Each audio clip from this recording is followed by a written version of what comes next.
The north of England holds two mysterious Neolithic henges which are a few minutes' walk from each other. The first site is the enigmatic Arthur's Round Table.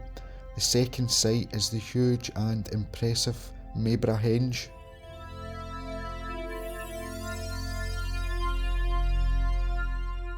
Arthur's Round Table.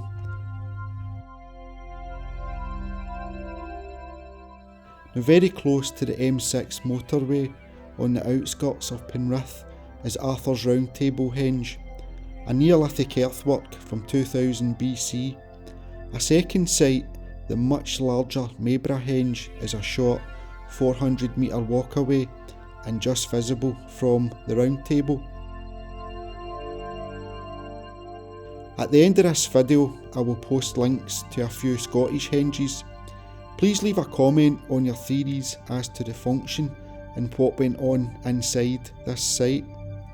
The site is made up of a 50 metre across low round platform which is encompassed by an earthen bank and ditch with an entrance at the southeast.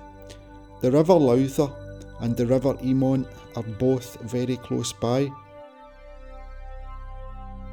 The table possibly got its modern name in the 1600s AD or before this due to its round central platform and the renewed fascination with King Arthur, and was believed to be Arthur's jousting arena.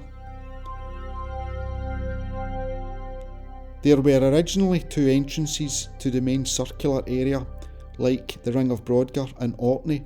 However, one entrance in the northwest was destroyed and a section of the ditch and bank were also lost due to the B5320 road being constructed.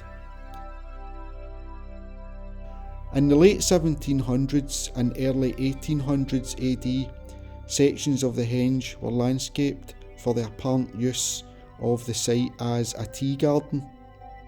A geophysical survey took place in 1988 to look at the southeast entrance and north section. The landscaping work in the 18th and 19th centuries affected these results. William Dugdale drew the site circa 1664, which showed a pair of standing stones at either side of the now destroyed northwest entrance. The well-known antiquarian William Stukeley visited the site in 1725 and these stones had disappeared. The Round Table was excavated in 1937 by R. G. Collingwood and evidence of these stones was found. A long shallow trench was also found near the middle of the round platform. Gerard Berceau continued excavation work in 1939. Anyone interested in ley lines or earth energies will be interested to know that the Round Table is on the male current of the Bolinas line, which was discovered by Gary Balcliffe and Caroline Hoare and features in their excellent book The Spine of Albion. Popular theories on the function of the site are ceremonial and ritual use, trading or a place of assembly for the prehistoric people. Perhaps all of these suggestions are correct and much more. A possible third site called Little Round Table Henge is meant to be located 200 metres to the south. The well-known Castle Rig and Long Megstone circles are not too far from Arthur's Round Table. So Arthur's Round Table is situated in the village of Eamont Bridge, Cumbria, in the north of England, directly next to the A6 road. The site has public access and is in the care of English Heritage. Take care when visiting, as there may be livestock in the field.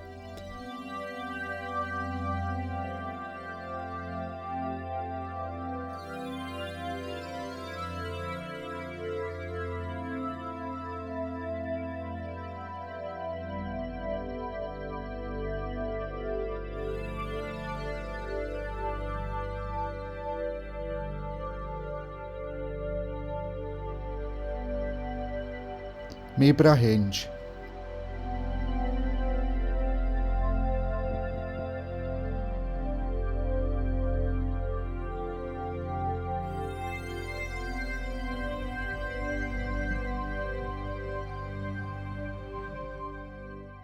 The sheer effort, determination and hard work is clearly on show from the ancient people here at Maybra Henge.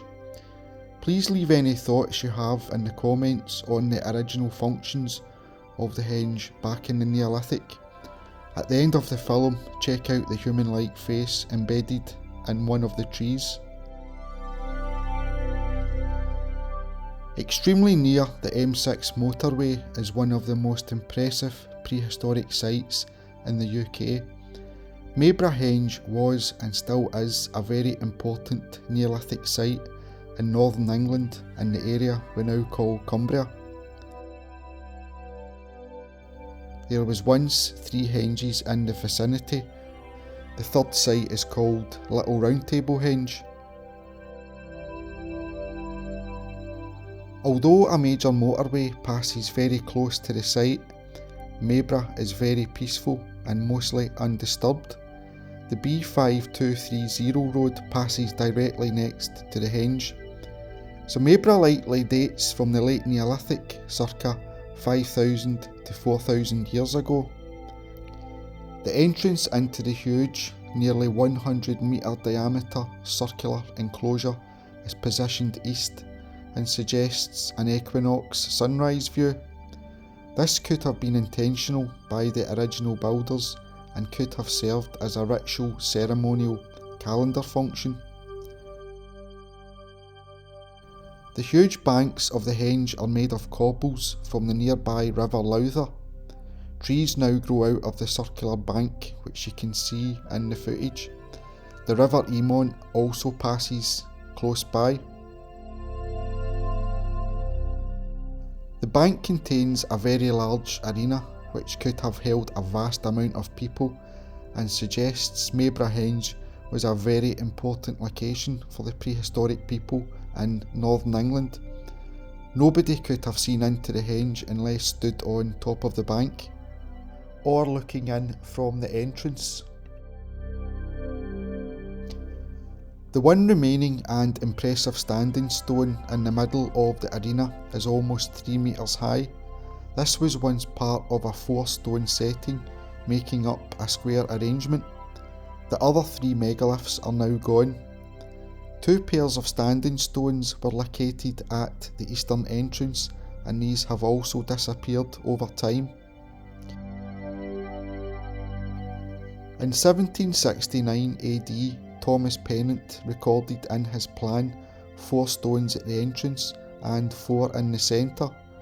From inside the henge, the top of Blencathra is the only visible exterior landscape feature. Over centuries, artefacts which have been found around the henge area are a stone axe, a bronze axe and an arrowhead made of flint. No professional excavation has been carried out at Maybra Henge. A magnetometer survey was undertaken in 1992 by Geophysical Surveys of Bradford and English Heritage. Like the close by Arthur's Roundtable Henge, Maybra is also on the Mail Dragon current of the Bolinas line. Please check out the brilliant book by Gary Biltcliffe and Caroline Hoare called The Spine of Albion, which follows this important line and the sites on it through the entire length of the UK. Notice how the top of the bank mimics the height of the landscape in the background. The original usage of the site is long lost. Some theories are for astronomical observations, social, ceremonial, ritual use and trade. 2 well-known UK stone circles called Castlerigg and Long Meg are not far from Maybra. So Maybra Henge is next to the village of Emont Bridge and is in state care by English Heritage. There is public access and a close by car park. Penrith train station is just over 1 mile away and walkable from the town centre. Livestock may be present in and around the site while visiting. Before Caledonia is also on Facebook, please consider supporting the project by becoming a Patreon. and a big thanks to my current Patreons. Thanks for watching this short film, and a megalithic thanks to our ancestors for leaving behind these amazing ancient sites which we can still visit.